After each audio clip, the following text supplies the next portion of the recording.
ഓം ഗുങ്കുരുഭ്യോ നമ. ഓം നമോ ഭഗവതേ വാസുദേവായ. ഓം നമോ നാരായണായ. നാരായണീയം ദശകം 37 ശ്ലോകം 7-8. പീതാംബരം കരവിരാജിത ശംഖചക്രകൗമോദഗീ സരസിജം കരുണാസമുദ്രം രാധാസഹായമതിസുന്ദരമന്ദഹാസം വാദാരേശമനിശം ഹൃദി ഭാവയാമി. ശ്ലോകം 7. ഉദ്വാഹാവസിതൗ തുദീയസഹജ കംസോദസമ്മാനയൻ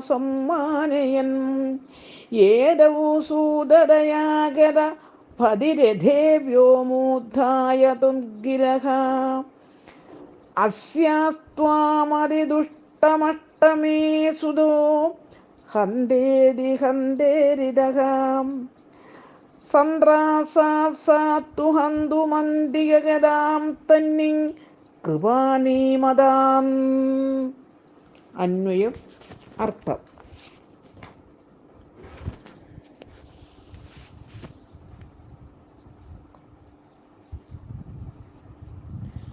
അഥ അനന്തരം ഉദ്വാഹാവസിതൗ വിവാഹം കഴിഞ്ഞപ്പോൾ തുദീയ സഹജ ദേവകിയുടെ സഹോദരനായ കംസൻ ഏതൗ ദേവകി വസുദേവന്മാരെ സമ്മാനയൻ ബഹുമാനിക്കുന്നവനായി പഥി മാർഗത്തിൽ രഥേ തേരിൽ സൂതരയ സൂതൻ്റെ നിലയിൽ ഗദ പുറപ്പെട്ടവനായി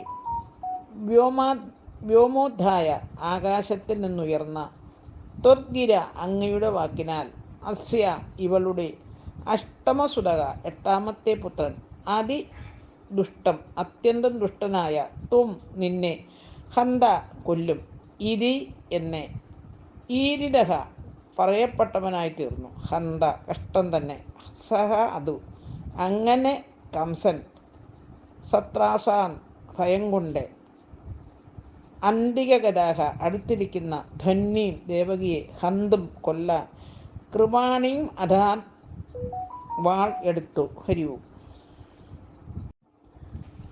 സാരം. വിവാഹം കഴിഞ്ഞു ഭാര്യാസമേതം സ്വഗൃഹത്തിലേക്ക് പോകുന്ന വസുദേവനെയും ദേവകിയെയും മാനിക്കാനായി സ്നേഹത്താൽ പ്രചോദിതനായ കംസൻ മാർഗത്തിൽ സാരഥിയായി രഥം നടത്തി. അപ്പോൾ ദേവകിയുടെ എട്ടാമത്തെ പുത്രൻ കംസനെ കൊല്ലുമെന്നുള്ള ഭഗവത് വചനം അശരീരിയായി കേട്ടു. അവളെ കൊല്ലാൻ കംസൻ വാളെടുത്തു. ഹരിവും.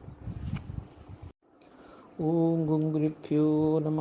ഓം നമോ ഭഗവതേ വാസുദേവായ. ഓം നമോ നാരായണായ. ശ്ലോകം 8.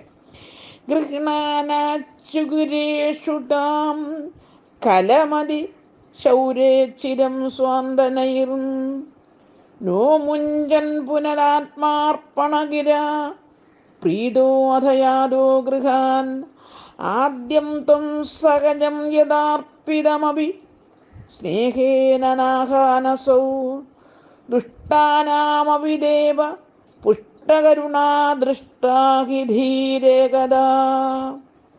അന്വയം അർത്ഥം. താം ആ ദേവകീ ദേവിയെ ചിഗിരേഷു തലമുടിക്കെട്ടിൽ ഗൃഹണാന പിടിക്കുന്ന കലമതി ദുഷ്ടചിത്തനായ കംസൻ ചിരം വളരെ നേരം ശൗര്യേ വസുദേവൻ്റെ സ്വാന്തനൈ സമാധാന വാക്കുകൾ കൊണ്ട് നോ മുഞ്ചൻ കൈ വിടാത്തവനായി പിന്നീട് ആത്മജാർപ്പണഗിര മക്കളെ കൊടുക്കാമെന്ന വാക്കാൽ പ്രീതഹ സന്തുഷ്ടനായി തീർന്ന അധ അനന്തരം ഗൃഹത്തിലേക്ക് യാത്രയായി. അസൗ ഈ കംസൻ തഥാ അപ്രകാരം അർപ്പിതമപി നൽകപ്പെട്ടെങ്കിലും ആദ്യത്തെ തൊൽസഹജം നിന്റെ സഹോദരനെ സ്നേഹേന സ്നേഹത്താൽ ന അഹൻ കൊന്നില്ല. ഹേ ദേവ അല്ലയോ ഗുരുവായൂരപ്പ ദുഷ്ടാനാമപി ദുഷ്ടന്മാർക്ക് പോലും ഏകത ചിലപ്പോൾ ധീ ബുദ്ധി പുഷ്ടകരുണ കരുണ ഏറിയതായി ദൃഷ്ടാഹി കാണപ്പെടുന്നുണ്ടല്ലോ. ഹരിവു. സാരം. ദേവകിയെ കൊല്ലാൻ തലമുടിക്ക് കടന്നുപിടിച്ച് കംസനോട്